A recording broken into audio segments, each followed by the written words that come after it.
समाचार अब तक, सत्य का साहस। नमस्कार, मी नेहा आणि आपण बघत आहे समाचार अब तक। बघूया आजच्या काही ठळक बातम्या। देवेंद्र फडणवीस यांच्या नावाची पुन्हा एकदा मुख्यमंत्री पदासाठी चर्चा रंगली आहे। त्यातच देवेंद्र फडणवीस यांचे सख्खे भाऊ आशिष फडणवीस यांनी आनंद व्यक्त करत प्रतिक्रिया दिल्या आहेत। तसेच देवेंद्र फडणवीस हे मुख्यमंत्री व्हायला पाहिजेत असेही त्यांनी म्हटलंय। निकालाची अपेक्षा होती, असे निकाल येतील असे नाही, पण सकारात्मक निकाल येतील असा विश्वास होता। कारण लोकसभा निवडणुकीनंतर जी मेहनत सर्वांनी घेतली त्यामुळे निकाल खूप चांगला आला।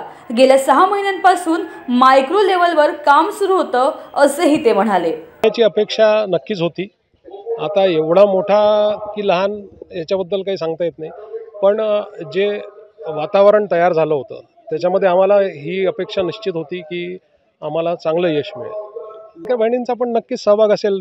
ते काय आहे की मी परिवाराचा सदस्य आहे, मी काय राजनीतिक माणूस नाही, त्यामुळे मी फार त्याच्याबद्दल बोलू शकत नाही, पण नक्कीच ते पण एक कॉन्ट्रीब्युटिंग फॅक्टर असेलच। नक्कीच कार्यकर्त्यांनी कमाल केली आणि देवेंद्रजींनी पण लोकसभेच्या निकालानंतर कार्यकर्त्यांना हे समजावून सांगितलं की don't look at the numbers दिसत आहेत 30 आणि 18, पण go into the figures, go into the statistics. आपण फक्त अर्ध्या टक्क्यांनी मागे आहोत। आपण नक्कीच अर्ध्या टक्क्याचा जो डिफरन्स आहे तो कव्हर करू शकतो, हे त्यांना समजवलं आणि महाराष्ट्राच्या कानाकोपऱ्यात जाऊन हा मेसेज त्यांनी दिला, सगळ्यांना कामाला लावलं आणि त्याचा हा परिणाम आहे असं मला वाटतं। आणि बोलणं एक 2 मिनिट त्याच्यावर जास्त होत नाही, आणि पण त्यांचा तो पिंड आहे, मेहनत करणं हे त्यांना आवडतं आणि ते नेहमीच करत असतात। ते न हार में ना जीत में किंचित नहीं भयभीत में असं त्यांचा सगळा विषय असतो आणि त्याच दृष्टीने ते काम करत असतात। गेल्या 6 महिन्यामध्ये मला असं वाटतं की ते 4-5 लाख किलोमीटर फिरले असतील।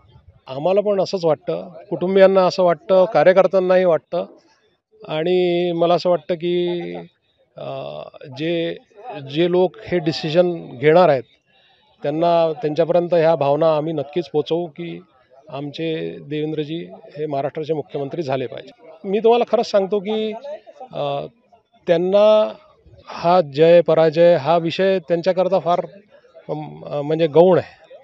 त्यांचा विषय असा असतो की काम करत राहायचं। काम केलं प्रॉपर रेग्युलर कोर्समध्ये जर तुम्ही काम करत राहिलात तर विजय हा आपोआप तुमच्यापर्यंत पोचतो। आता साजरा होईल, सगळे कार्यकर्ते जोशात आहेत आणि त्यांची सगळी अरेंजमेंट ते करत आहेत आणि जोरात विजयोत्सव साजरा होईल।